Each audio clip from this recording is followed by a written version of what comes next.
to set some expectations and walk you through HCM in more depth. So without further ado, we'll just dive in. No pun intended. I guess that kind of worked out there. So the agenda for today, we're going to go over some of the basics, the training that is required in order to gain HCM access. Then we'll move on to talking about some position updates, our template-based transactions, and then move on to job data. From there, we'll take a quick break, and then I'll hand it over to Brendan to discuss promotions, the math that's associated with FTE changes, and then our multiple components of pay, employee reported time, deadlines, and reports. So we have a lot for you today, and we'll provide these slides for you later so that you can reference back. So don't worry about getting it all down in the moment. So we'll just start with some of the basics. So HCM stands for Human Capital Management, but as you know, we're very fond of our acronyms here. So we use HCM. This is where we're running payroll, adding additional pay, storing personal information, and running reports. And I'm sure many of you already know there's many more things that HCM is capable of. So most often you are going to be working with position updates or template-based transactions. These are typically going to be entered by the HRBP. And from there, the SOMHR team or central HR will go ahead and approve depending on what the transaction is. For the pay to be correct, you need to, enter it in, reading it accurately through job data and CU employee reported time that then transitions over to payroll. If you are experiencing any errors, any issues, you want to reach out to HCM community, and we listed the email here. Most often you are going to hear from us if we are experiencing an error, so it shouldn't come as a surprise if we will let you know most often if there's going to be an error and how to get it corrected. And then if there's anything wrong with sequencing or you need to make a correction to some sort of job data history, you want to reach out to HCM corrections to get that addressed. So some of the trainings required when you first begin your first 30 days here, you're going through a lot of training. What type of access you need will depend on your role. More times than not, it's going to be that payroll personnel liaison role. So once you're completing your trainings, you can go ahead and give it a few days to process and transfer over to OIM. From there, you can request your access and get entry into HCM. We'll dive in with some position updates. This is typically going to be the very first place you start before you even get to TBTs or additional pay or anything in CU time. Position number has to be in place. And so this is usually the first page you're seeing. But as you may notice on the top here, there are several tabs with lots of information for you. So we're going to go tab by tab and just talk about some of our expectations and what we're typically looking for when we're looking at these. So to begin with the description tab, the effective date can only be used once when it comes to position number updates. So just make sure you're being cognizant of what you are looking to achieve with that effective date. If the headcount is open, that means it is a vacant position that no one is in that position number. Otherwise, if the headcount is filled, you want to make sure that you are looking at the position reason code guide to help you determine what code you should be doing, but also that you're very cognizant of that effective date since that is going to translate into job data once you select the incumbent box. For position statuses, if it's approved, you can move on to the next step. That position number is active and ready to go. If you see it as submitted, this means that it's pending approval, whether that's with SOMHR or central HR. And then if you see proposed, that just means that we can't approve it at that time because it hasn't been saved and submitted to us. We often see that people will reach out saying, hey, I've been waiting on this position number, what's going on? And this is usually the reason. It's generated, but it's not saved yet, so it hasn't translated over to our queue yet. So just keep your eye on that. Continuing on with the description tab, since there's a lot on that first page, you want to make sure that you're always using the business unit as AMC. If you don't, once you get to the TBT, you'll find that you don't have the TBT is not going to generate to us in the way that you want it. So keep your eye on that. Most of the time when you put in a job code, whichever one you're looking to use, it will automatically populate. But every now and again, we see some old recycled codes that will show up with locations such as Boulder. And then we have our regular and temp status. So this typically automatically populates as well, but can be adjusted if you need it to be. And the titles also, as well as the full and part-time and the union code are all going to auto-populate, but you can still make adjustments in there. So if you know, we're seeing a lot of changes with the adjoints title, so working title, you might want to adjust in that instance. Or if you just know that you want to incorporate a different type of working title, that's perfectly fine. And then the full-time and part-time indicator, although it doesn't drive anything directly in the TBT or in the job data, if you know that they are going to be part-time, it is best to just make sure the position number is as clean as it can be. So just making sure that you are adjusting that to part-time.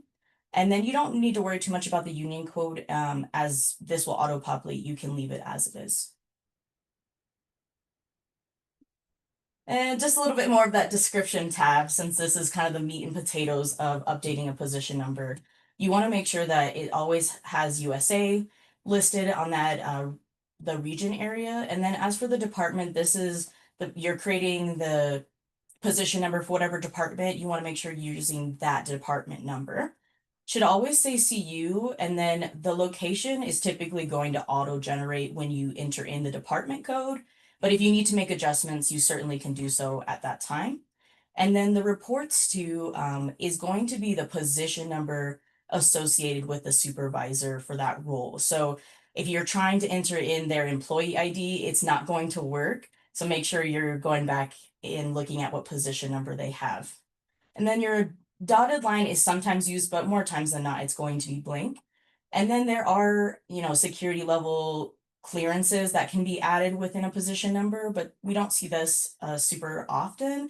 And if anything, employee services will be filling that out. And more on the description tab. I promise this is the last one for this tab. Once you get to the lower end of that position number first tab, you're going to see things such as the standard hours and listed out each week or each day of the week. You don't need to worry about listing Monday through Friday or even Saturday, Sunday, what hours they're working. Rather, I want you to really focus on this standard hours section. From here, if you know they're going to work 20 hours, put in 20 hours and then make sure you press tab. When you tab, it moves over information into the next tab we're going to discuss. Sometimes if you just put in the number and move forward, it doesn't always populate in the system and you might find yourself with the wrong FTE once you're getting to the TBT. And at that point, you're far in, you don't want to have to necessarily go back and start over. So keep your eye on there. For this example, we have 40 hours, so we should be seeing a 1.0 FTE on this next tab. For the USA flag, it does need to have a drop down here. And when you go and look, this is your opportunity to update that FLSA status. So if you know that they're going to be overtime eligible, you want to update that to non-exempt. But if you know they are exempt, go ahead and just leave it as it is. These typically auto-populate, but sometimes, employees have different needs and we need to make sure that we're updating that accordingly. So moving on to the second tab of our specific information tab. So once you get to this point, you do want to keep your eye on whether the head count is either filled or open. This is going to tell you a lot about if you need to update the incumbent box or not. When you check that box on the far right to update the incumbent box, that is going to generate over to job data. If it is not checked, it won't. So if you are looking to make an adjustment, maybe a department code change, and you don't select that for someone that is within that role, you might get to job data and realize, well, nothing has changed, but I updated the position number. That's when you want to go back to the position number, resubmit the request, and select update incumbent so that it will go over. So on the second half of specific information, there is this little hidden section that says education and government. When you tap down, this is where you want to get a look at the FTE as well as the classified indicator. You can use HCM parameters to guide you on that to let you know what classified indicator that they should have. And then depending on what you put in as the standard hours, you will want to make sure that you're translating that over to the FTE here. That will go into your TBTs as well as the job data. So we want to make sure that we're doing that properly for anyone that's accruing leave. We want those numbers to be accurate. As for the budget and incumbent box here, sometimes it's going to be open, so you might not see anything listed within this section. Other times, if it is filled, you're going to see someone's, name typically listed, their employee ID, how many hours they're working, and when they were starting within that role or the last time that role was updated. So if you aren't sure who's in that position and you want to get a look, you can throw in the position number and take a look at this tab to get more information. Moving forward with the CU position data tab, this is a space where you can go ahead and update the campus box for mail delivery. So you would kind of go in here and just add the code that you're looking to. Not all position numbers have a code, and that's okay, but sometimes we see that there. And then you may not be seeing this section here. You might see the save and the submit option, but from the SOMHR and central HR perspective, we have buttons to then approve, deny, and add comments.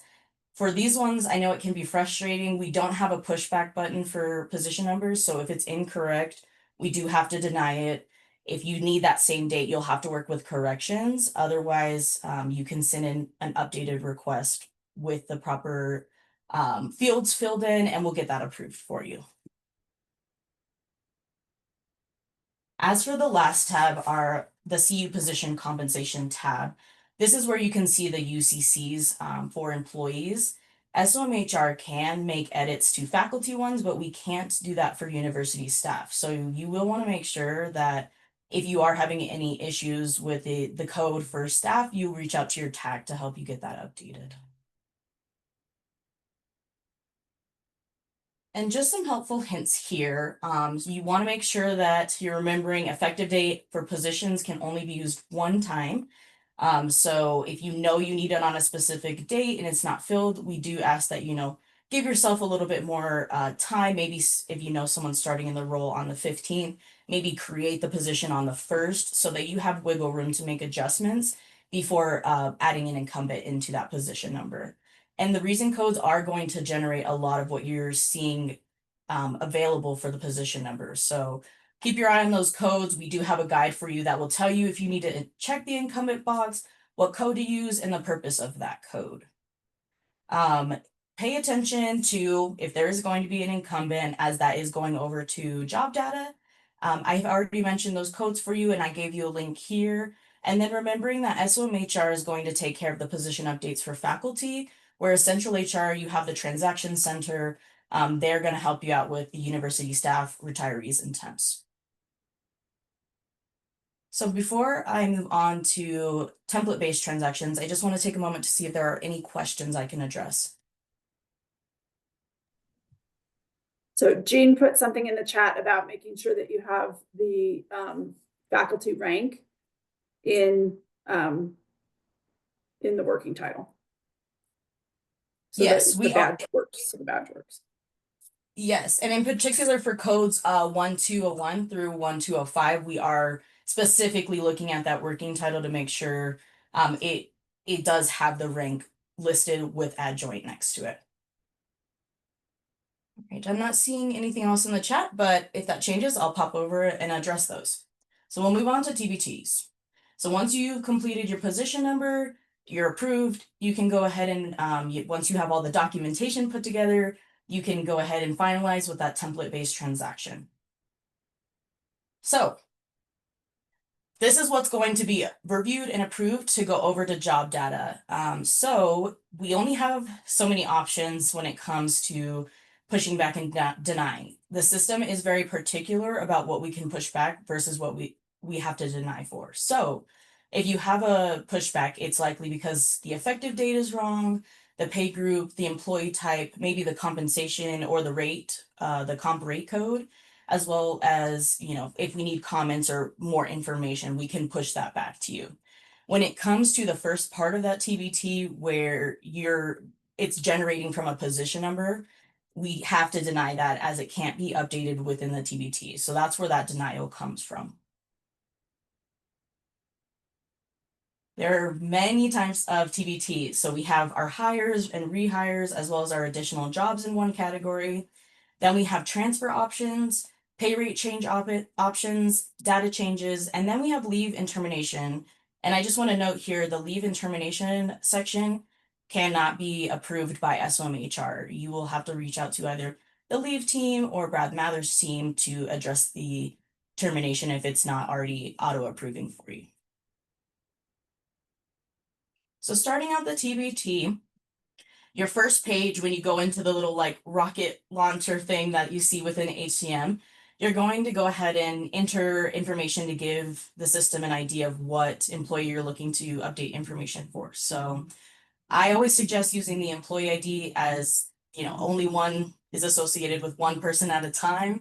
So entering that is the best way to make sure you're working with the right person, but you can also search by first and last name, last of social, lots of different options.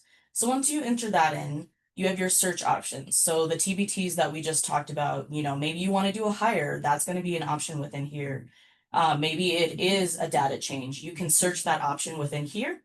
And then once you go ahead and search, you'll see that under HCM data, an employee instance will pop out.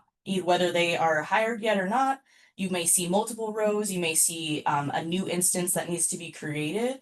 You'll go ahead and select whichever instance you're looking to work with.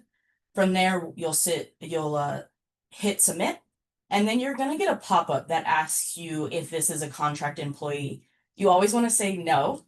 If you happen to say yes, you're gonna look at the TBT and go, this looks not like what I remember. Was there an update of some sort? Not an update, just need to go ahead and cancel out of that TBT and go back, resubmit the information in and say no to that contract employee. And that will give you a different view, the right view. So keep that in mind. We do see sometimes folks show up in this section. We don't worry about that too much. We really want you updating within this HCM data section. So once you've selected the transaction you're looking to process, in this instance, someone was looking to do a hire and they're a brand new hire, we want you to take a look at the effective date. It's going to auto-populate with the day that you are actively working on that TBT. Sometimes that works and that's the date that you need. Other times, and more times than not, if you're doing this ahead of time, we want to make sure that we're using the effective date for when they are starting or whenever that transaction should be occurring for that employee. It will generate into the system and know on that date, that's when they need to make everything active. So in this instance, we should be seeing a lieu for February 1st for this new hire. So lots and lots of reason codes. I know we often get pushback, sometimes denial because of these codes. So I'm going to walk you through each section and the ones that we approve. I sympathize. I know there are many, many options when it comes to the search section as well as the action reason, but there are only so many that we can accept. And I do get people that ask me if we can remove them, but the ones that we auto deny, we can't because other systems use it or other campuses use them. It's a system-wide form, so we want to make sure that everybody has the opportunity to use it if they need it, but we only accept so many. So for hires, rehires, and additional job reason codes, you have your new hire. So that's someone who has not been in the system yet and is now going to be entering the CU community. For a rehire, maybe they were with us at one point and now they're joining us again. And then our additional jobs, they already have a role, but we're adding something to that. So we often see that with like our stipend roles that we have. Any other options that you see listed for a hire, rehire, additional job will be automatically denied as we can't accept anything else. On to our transfer reason codes. I know this one is the most tricky as there are a ton of options and sometimes it seems like one is very fitting, but we only accept 4. So either they are transferring from another campus, so maybe they're coming from Denver or Boulder and they're joining Anschutz, or they might be also transferring, not also. They are transferring from another department for sure. However, they're coming from another campus, so that is the code that we ask that you use. If they are within the Anschutz community already, but they're changing departments, then you will utilize another department as the action reason. Now, in instances where maybe they're changing roles, but they're not necessarily changing departments, they just have a change in their position number, you want to go ahead and use transfer. We also see this in instances where maybe the role is, there's too many incumbents within one position number. we'll see people enter transfer as a means to get them out of that position number, but they're still within the same department and same role. Transfer to university staff. We see this, I understand that sometimes it makes sense like, oh, they're faculty going to staff or student to staff. I sympathize with that. I do understand, but the only way we can accept that code being used is if it's classified to university staff. It's a pretty rare code to use as we don't have many classified employees at this point. So more times than not, you're not going to be using that code. Moving forward to pay rate changes, lots of options here. So we have our base pay decrease and increase. We do ask for letters or addendums with those as we need to be able to confirm the numbers. We do have the demotion option. Luckily, in my time here, I haven't had to use this one yet. It's very rare that you would see this. And at that point, you're being instructed by central HR to utilize that code. For our pay component distribution adjustment, this is often used commonly around the table 1 season, but also if the BSI amounts are not correct. So maybe you were delayed in updating the BSI rates or the system didn't track it for, fiscal year 2026 and you're working with 2025's BSI rates, you would use this code in order to make those adjustments. It's not necessarily that they're receiving more pay or less pay. It's just that you need to get the rates for maybe the base M versus the base up corrected. And then our percent of time change, this is utilized when you are adjusting the pay because of an FTE change. So it's not that they're making more or less because they're getting an increase, it's they're working more or less hours, so they are seeing that change in pay. And then for our promotions, this is a pay increase due to promotion. So at that point, you're getting an addendum letter going, and you can utilize that reason code in order to change their pay. Restore pay is very rare as well, so only use that one when instructed. And then our temp pay increase and decrease, these are only used for overtime eligible employees. So if they're not OT eligible, avoid that one. You want to go ahead and utilize the base pay decrease and increase, those first two listed. And data changes. So if you know that they have a change in appointment end date, you can go ahead and utilize that code. If they have an expected end date that you're anticipating, you can go ahead and use that code to enter that timeline so that they can automatically be terminated in the system. This doesn't work for every job code, so make sure that you are utilizing this guide that we have for you to let you know what codes apply to that. And then other comments required is only for unique circumstances. So we'll often see this code used when maybe a student is going from the 1505 code to the 3204 code. You can do the position number update, right, to change that code, but they do use different pay groups. And so you will have to go and submit a TBT after the fact to make sure you have them with the right pay group for tax purposes. All right, and then moving on to the first part of the TBT. Once you're within, you've already selected your effective date and the employee that you're working with, and you said no to a contract employee. So the first half is where everything is generating from the position number. So once you put the position number in and you tab, things should autofill for you at that point. If anything is incorrect at that point, that's when you want to cancel the TBT and correct the position number. This is one where we do have to deny. So most commonly we are seeing like maybe the job code is incorrect or the standard hours. Since that's something we're comparing against the lieu, if there's not an addendum, we do have to get that corrected. And then the second half of the TBT. From here, this is where you have a lot more control. This is where we can push back more items to you to make sure that we have them set up in the system properly. So you'll see you have your pay group. We can push back for that, and you can use the HCM parameters to guide you on what to use there, as well as the comp rate codes. We don't want you to feel like you're guessing when it comes to what we're expecting there. So definitely use the parameters. It'll tell you what comp rate to use. Then comparing against the lieu, you'll add it in that compensation rate. Maybe they only have one, or maybe they have multiple components of pay. So you can add those options within here. And then I just wanted to point out these auto end dates that I was talking about earlier. They're at the end if you ever need them. And then we want you to add in some comments. Just give us an idea what you're looking to achieve. There's a lot of TPTs that we see, and sometimes, we want to make sure that we're not denying or pushing anything back out of confusion, but rather fully understanding what you're looking to do. And then keeping in mind that compensation rates do have to be monthly. We do see sometimes the yearly added in, and although that's a beautiful monthly check, we do have to push back in order to make sure we are not processing very large overpayments. And just some final helpful tips. So make sure you're attaching the lieu to the TBT. Not all TBTs require a lieu, but generally more times than not we are. So if you know there's a pay increase, decrease, a change in title, we want to see that fully signed lieu attached. If the employee is non-exempt, they need to be listed as UOT. This is something that's important for calculating leave. And then happy to let you all know, if you haven't already heard about this, that we are not using PMR codes anymore.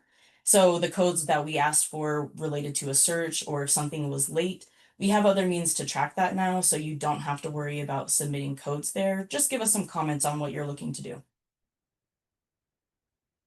All right. I don't see anything Malia, else related. Malia, Yes. can you go back one slide? This is not in my wheelhouse of expertise, but I am Yeah. trying to learn. Under that work, that end date work location. So is this something where we would put that date if somebody had an admin position and we knew it was going to end on a specific date? Would that go in that area, that expected job end date?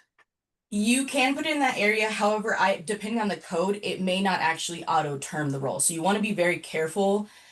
We often see this used more with students, Okay. knowing that they're, go through a lot of transitions throughout their time here. So we can test it. We can, keep our eye on it, see if that's something that is working for that code, but I'm not sure that it would. Okay, thank you very much. Like I said, this is not in my wheelhouse of expertise, and I am trying to learn to cross-train, and I just wanted to know. So thank you so much. Absolutely. That's the whole point. That's why we're here. There's no shame. We're always learning. Every day I'm looking at TBTs and position numbers and I see things I didn't even know were an option. So that's why we have this community. All right. Just one second. I see one more question, Deanna. Is that right? Yes, sorry. For student assistant hires, should we put the mission critical approval in there since there isn't anywhere else we need to? Yes, please. So we are looking for it when it comes to the TBT at that final stage. We want you to attach it there. We don't need it for student increases. We just need it for new hires or rehires, I should say. All right, moving on to job data. So now that you've done your position number, you've gotten the TBT approved, that's going to go ahead and move over to job data. So let's take a look at some of the tabs there. So when you enter in an employee ID or search by their name, once you enter in, you're going to see this page listed first. So from here, you can see information like when they started or when this adjustment was made within the row, their title, and also maybe the department they're working with.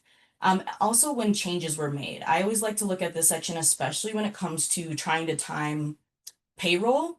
If you're not sure if something picked up with was entered in before or after payroll, this is a great place to check to make sure it, what side you're on, if you need to, do an off cycle of some sort, or if it already went through the system. So unlike position data where you can only use the effective date one time, when it comes to TBTs that generate over to job data, you can have multiple of the same date. You will see that there are actually sequence options. Not always. Sometimes people just have one and that's fine. But other times maybe they have 3 or 4 changes to a 7-1 row. So maybe they have, effective sequence number 4 listed first. That latest row that was entered and approved is what is going to pull through payroll. So that the most frequent or the most recent is the one that goes through. Let's see here. These fields are going to mirror a lot of what you're seeing within position data or position updates. Moving on to job information, this is where you can see who their reports to is, their official job code, as well as their FTE. This is a very helpful tab if you're trying to calculate the change here. You can see that listed. And you'll also have the USA tab to drop down to make sure that they're in the right FLSA status. If they're not, you can go ahead and make that change through the position number update. And then moving on to the payroll tab, you will see here the pay group that you've entered on the TBT. If for any reason that is not correct, you want to make sure you submit another TBT to get that corrected so that they are being, taxed properly. You will see tax location code listed here as well. This is often done by employee services, so nothing to stress about there, but often changed when we see people out of state. You'll also see that there's employee type listed, so it will tell you if they're hourly, salary, if they're going to be, overtime eligible. You'll see options within there. And then compensation is probably the most utilized tab when it comes to job data. So within here, you can actually see their comp rate for the month. You can see annual, daily, and even hourly. So the hourly one can be a little strange when it comes to if their FTE is not 1.0, you might see variation within that. So I really like to use the monthly and annual, but you do have other options to see there. And then once you go down, you'll see pay components. So in that lower half of the TBT where we talked about multiple components of pay, this is where that translates to. So we know this is a faculty member given that they have their base M, base up, and a base ADM on here. More times than not, we do have an additional job added for base CADM, but there are some instances where we still see people with one row that encompasses all of those things. And then it will also tell you the frequency here. So if you're not sure how often they're receiving that, that's a good place to look. And just a few more reminders that I covered throughout, remembering that when it comes to TBTs that translate over to job data, you can have the same effective date at any point. That's perfectly fine. And then it will utilize the most recent sequence, the most recent effective date. So that first one you see when you search someone is going to be what is pulling over into payroll. Alrighty, I appreciate y'all listening. We're gonna go ahead and give you about 5 minutes to just reset. So if we could see you back at 1:40, I'll hand it over to Brendan to discuss more. And for anyone staying, I can go ahead and address Kristen's question. Oops, So I I'm can just help answer that reading. too, William. Say it again. I can help answer that too. If you need me to. Yeah, that might be helpful. I'm not super familiar. Okay, yeah. So when someone retires, there's the retirement office. In order for them to be a retiree to get all the fun benefits you get to be retired, the retirement office takes that job data record. So we lose access to that because that job record now lives in the retirement office. And so that's why when we hire a retiree, we have to do an additional job on that job record one, most likely, because now we're paying them through that one because their main record is now with the retirement place. Right. But do you understand, Brendan, like why couldn't we not like just see history or anything like that? I understand that it lives with them, It's but because they're now outside of the school family medicine. So your access allows you to see everyone within family medicine. okay. The retirement office takes them. They're now in the retirement office. So that whole job data history goes over to them. So we lose entire access to that record Okay. entirely. Yeah, we came up on a little brick wall about one of our faculty who is going to hourly, going to PRN, but it hasn't hit yet. And so we were trying to get a hold of him to be able to call and say, "Hey, you need to sign your new Lou," and I have no access. And I'm like, "Oh." So I mean, it's helping us with some other processes, moving forward with Mhm. retirees, but it was like, "Well, I can't even give this man a call because I don't even know his phone number." Yeah. So, okay, thank you. You're welcome. All right, folks, we'll see you back at 1:40.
All right, we're just past 1:40, so if you can make your way back, we'll go ahead and get into the next section of the presentation.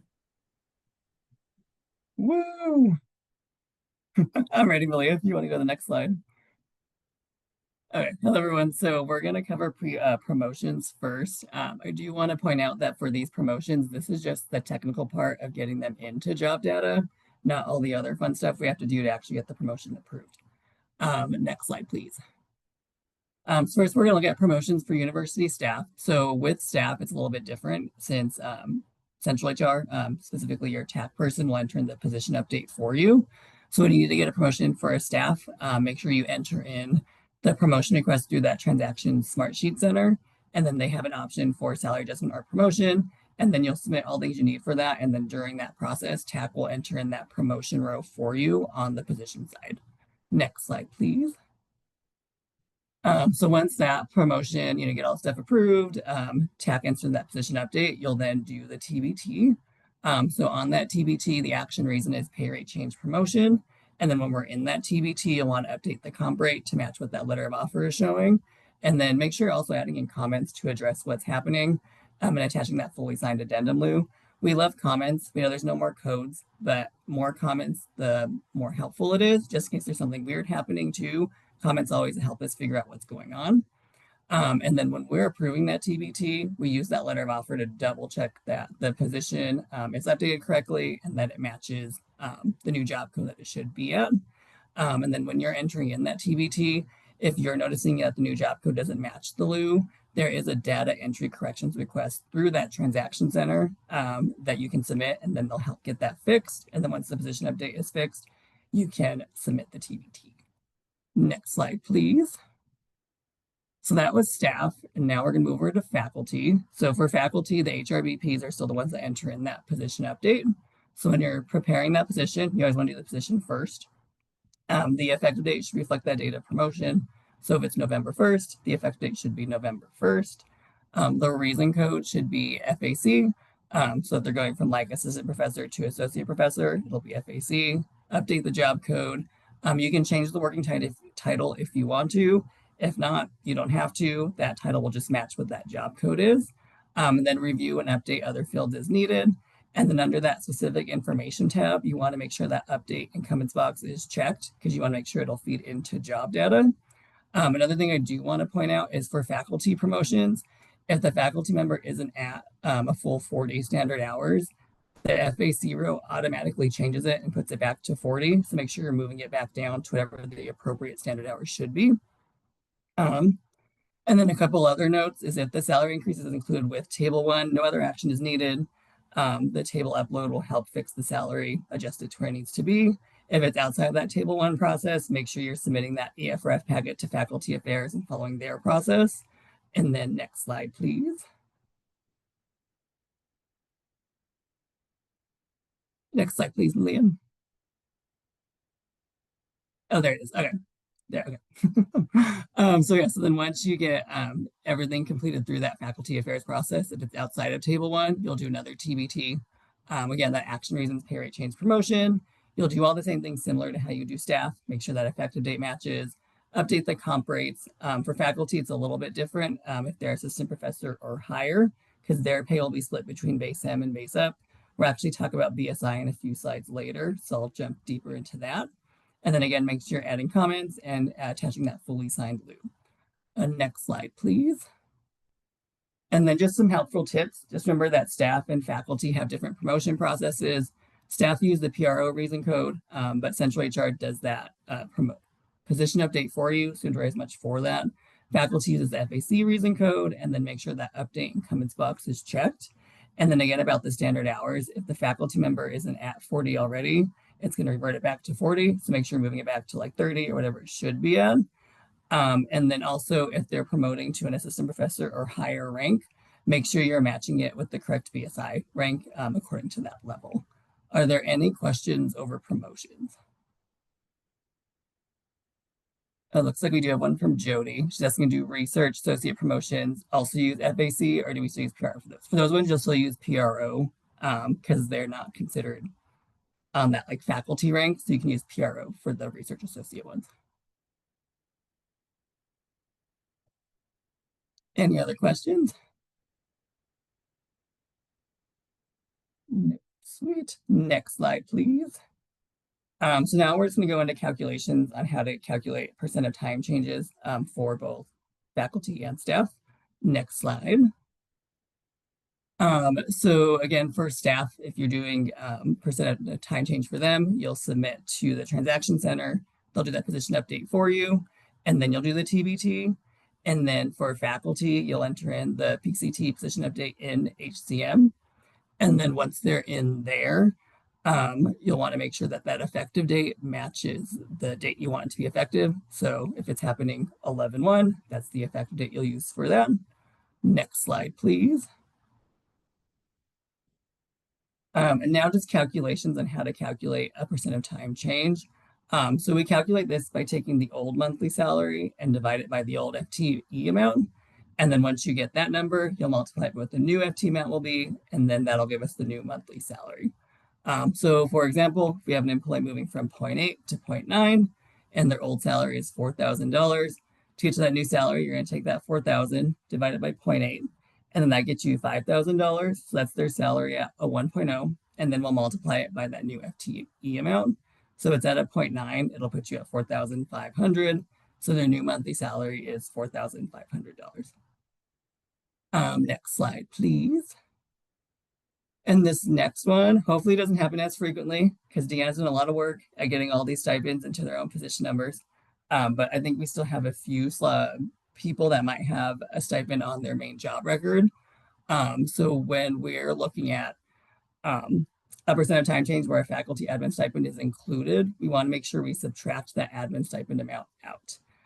So the example we have here is we're going from 0.8 to 0.9 again, and their old monthly salary is $7,000, and that includes a $1,000 stipend. So the first thing you'll want to do is take that $7,000, subtract out that $1,000. So the salary we're actually working with is $6,000.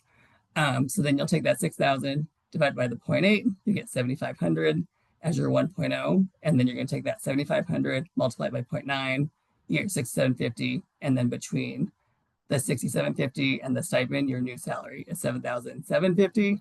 And then make sure you're splitting up the pay components correctly, where that $1,000 would still be under that base ADM. And we'll talk more about the pay component part, I think, pretty soon. Any questions on calculation? And there might be one more slide on this, actually. Can you go?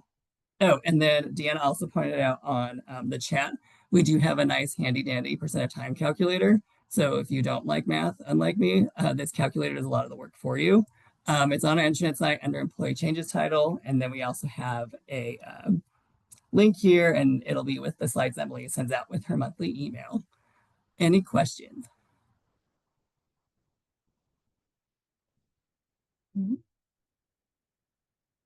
Sweet. Well, we'll go ahead and move on to our next slide. So now we're going to talk about BSI and multiple components of pay. Next slide, please. So we have pay that's split between mainly 3 different pay components. So we have base M, base up, and base ADM. So base M stands for base monthly, and that's the main pay component for university staff. And then the BSI amount for the assistant professor through professor series. Base up stands for base supplement, and that's the remaining regular pay for assistant professor through professor.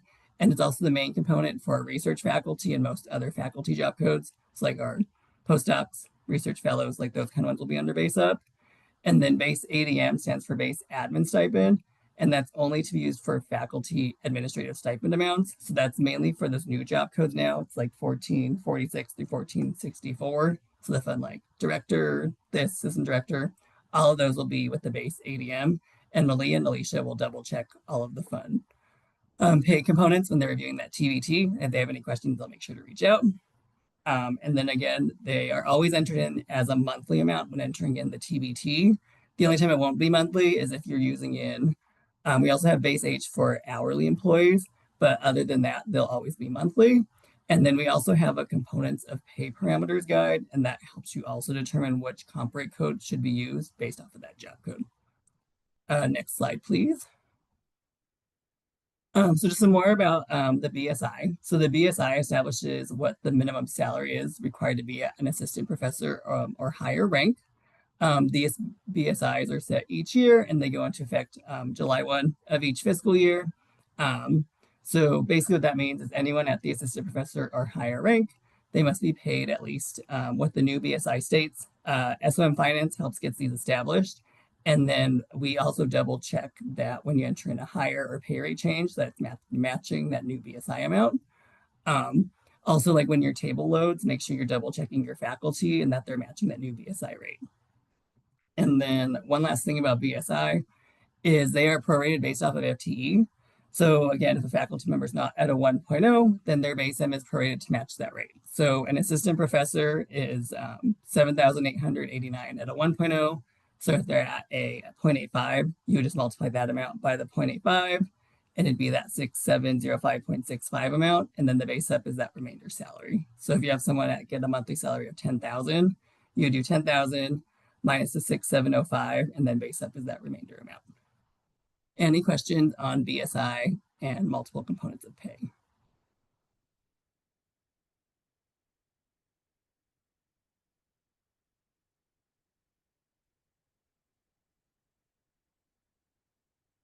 Sweet. Well, we'll go on to our next slide. CU employee reported time. Next slide, please. So in CU employee reported time, it consists of 4 different tabs. So we have employee details, batch and my leave and manual, one-time payments, and regular earnings. Each tab has different uses and can only be used for certain types of payment. So we'll kind of go over what each tab means and kind of when you should be putting these in each specific tab. Next slide. So we'll start off with the employee details tab. So you'll always start off in this tab, and this is kind of where you set up the base for determining where you go from there. So the first thing we can see is the off-cycle box. So if checked and the appropriate dates are used, it'll pay with the next off-cycle ran. Important note for off-cycle is it has to be with dates where payroll has already run if you're trying to get something to go with off-cycle. So for example, October payroll hasn't run yet. So if you put something in with October dates and try to make it off-cycle, since there's no actual payroll to look back on, since October payroll hasn't happened yet, it's not going to get caught with off-cycle. So you need to make sure you use like something with September dates. The next field we'd want to pay attention to is that speed type field. So if there is a specific speed type that needs to be charged, make sure you put it in there. If not, then whatever speed types that are connected to their specific position, that's what's going to be charged if that field is left blank. Next is the entry type. So that's the type of entry being made. So that's where it'll be like a one-time payment, regular earnings, or like the batch manual and my leave. And then we also have status of payment. So if it says approved, it means it has been approved pending payroll processing. If it says sent to payroll, it means it has been processed with payroll and has been paid out, or it just got caught with whatever payroll cycle is happening and will pay out with that payroll. Denied means that entry has been denied and will not pay out. And the needs approval means it's been entered and it's waiting for someone to approve it. And then the who approved and when it is approved. So there's approver name, that's who approved the entry. And then there's the date of like when it got approved and like when it got processed and stuff. Another way to tell something's been processed with payroll is that status. When it says sent to payroll, it'll be grayed out and nobody can actually do anything with it anymore. Any of those other options allow for a drop down. So that means it hasn't actually been processed with payroll yet, if there's still an option to update it. Next slide, please. So the next tab we're going to look at is that batch and my leave and manual tab. So if you're using my leave, this is the tab that will show the vacation, sick, etc. that was approved and will process with payroll. And then if you're manually entering in a back pay or like vacation sick accrual, you can enter it here. And then you can leave notes under the long description or comments. There's not one place that's better than the other, but both allow you to add longer comments to it. We always recommend doing it here if, let's say, you found out someone's leave didn't get updated for like a year or something. So there's going to be like a large accrual being entered in. We also recommend entering it in here because then you can add more justification for why maybe something's changing. And that's kind of what this one's for. Next slide, please. Next, we have the one-time payments tab. So this is where payments that usually aren't part of normal payroll will go, and it's a one-time payment. So most common types of one-time payments we see is like your UOC, UPI, recruitment incentives, the move pay, that if you guys do your workouts 12 times a month, you get that there. That also goes here. And then in this field specifically, you only need to fill in the earnings code and then most likely the amounts filled. Make sure you're paying attention to hours and amounts. We've had some where it's supposed to pay $5,000, but they put it in hours. We have to deny that because we don't want to pay someone 5,000 hours. They might be happy, but then you get overpaid. Not a thing we want to do. So just make sure you're paying attention to that. And then items entered in here usually require an additional approval as well. So you aren't able to really self-approve any of these, and it'll go to either someone on our team or loan to fully approve it so it can process with payroll. Next slide, please. And then lastly, we have the regular earnings tab. So usually what's entered in here is hours for hourly employees, back pay if you had to like pull a check or they're underpaid for whatever reason. And then leave gets loaded in into this tab. If you do your leave through like a batch upload, not through my leave, it automatically just goes into this regular earnings tab. And then again, make sure you're paying attention to the hours and hours and amount columns. This one more specifically as well, because if you're doing a back pay, you generally know the amount, so enter the amount. But if you're doing like some kind of leave of entry, it's going to be under hours. And then items entered here can be self-approved. So you just have to go back to the employee details tab and you can change that status down to approved and saved. And then once it's saved, you're good to go. Next slide, please. And then just some helpful tips. So just remember when entering an off-cycle payment, the dates need to be for a time where a payroll's already ran. If the effective dates being used hasn't run yet, then off-cycle won't pick up. And then also make sure you check that off-cycle box. So even if you do it with past dates, but that off-cycle box isn't used, it's not going to be caught with regular payroll. Another note about that too is if it's the week of payroll cutoff, there isn't any off-cycle, but let's say you want to be off-cycle, even if you check that box, if it runs with regular payroll, it's just going to pay out with the normal payroll. So if you know you want it to be off-cycle, make sure you wait for payroll to run and then enter it in, and then it'll get picked up with that next off-cycle. Another note is once the row is entered and saved, we can't delete it out, we can only deny it. So we'll frequently get requests to deny a batch or delete out a batch. We deny it, but those rows will still be there. But as long as it's showing denied, it's not going to be picked up with any type of payroll ever. And then lastly, if there's a big batch of items, we highly recommend doing a batch upload. It's no fun for you guys to enter it in one by one, and it's also no fun for us to approve it one by one. So if you can do a batch upload, that'd be great. And if you need help setting that up, reach out to us. We're happy to help get that entered in. I know it can be a little tricky at first, and then once you get it going, though, it's pretty easy to do. And I think that was all for CU time. And it looks like there's some questions in the chat. Yeah, we have a question about MVP payments. If people term during a month that it doesn't pay out for, do they miss out on those months? We'd have to reach out to payroll because they're the ones that actually enter it in. I'm not too sure. I think Makija, do you have something to add? Yeah, I don't believe so because we keep their direct deposit on file for, I believe, 3 years after they term. So if they've done it previously, it should pay out via whatever direct deposit they had set up in the system. Thank you. And then a big batch is considered 20 or more entries. Oh yes, and I would actually say 10, just because entering something in 10 times feels like a lot to me. But if you guys want to do that, you're more than welcome. I don't approve anymore. So if you guys want to do that, you can. I will say it doesn't hurt either way. So if you have 2 and you want to do it as a batch, Yeah. that is okay, whichever works. But when we're talking about, 20, 50, 100, we don't want you to have to do that individually. And we have to approve those individually. So save yourself the trouble and just do the batch. Sweet. Next slide. I think we're almost at the end, guys.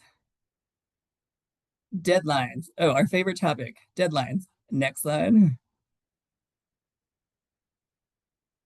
So this is a screenshot of our payroll calendar deadline, our payroll deadline calendar. So anything with the blue relates to off cycle. So if you want something to process with off cycle, make sure you're paying attention to that blue highlight. Items do have to be both entered and approved by these deadlines in order for it to meet whatever requirement deadline we're trying to get to. Anything that's green relates to biweekly. Anything that's that pink highlight has to do with monthly payroll.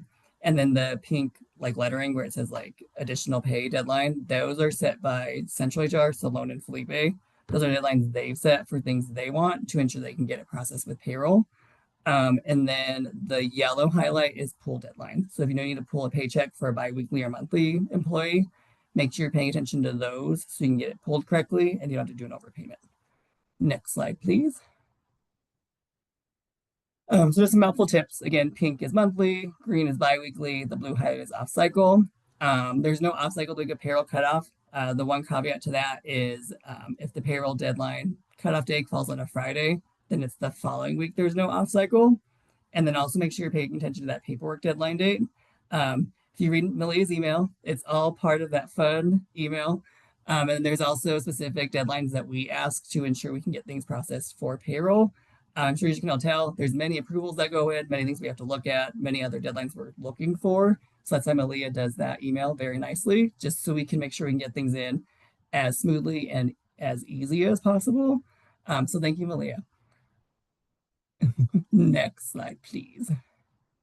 And then the last thing with HCM is just some reports that are available and where you can see them. Next slide. So we can find them all in the Work Center. So once you log into HCM, you'll click that Work Center, HCM Work Center tile, and then it'll open up a new page for you. And then it'll have you underneath the Work Center tab. Make sure you click that Resources tab. And then at the bottom, there's a click here for all. So it'll give you every report that you can possibly run in HCM. There's like over 100. If you're not sure what you're looking for, so let's do a control find and just type in like a keyword. Next slide. And then we did highlight some reports that we think are helpful. So one's like the leave accrual detail. This returns like leave information that is fed into the CU leave accrual summary page. The leave sweep when available. Also important to know, so you let people know like, hey, take some time off, you're gonna get swept. I have that problem frequently. So it's always a fun thing to do.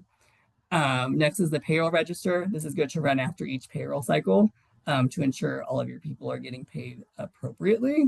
Personnel roster, this will give you all of your active employees and show their job data if you need to see some stuff from there.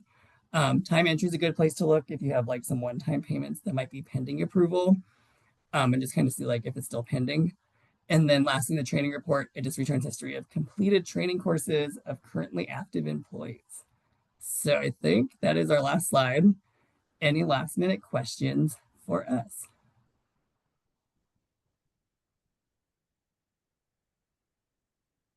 Don't be shy if you have something. This is your time. So we want to make sure we can help you out if you have something. Yeah, you still got an hour.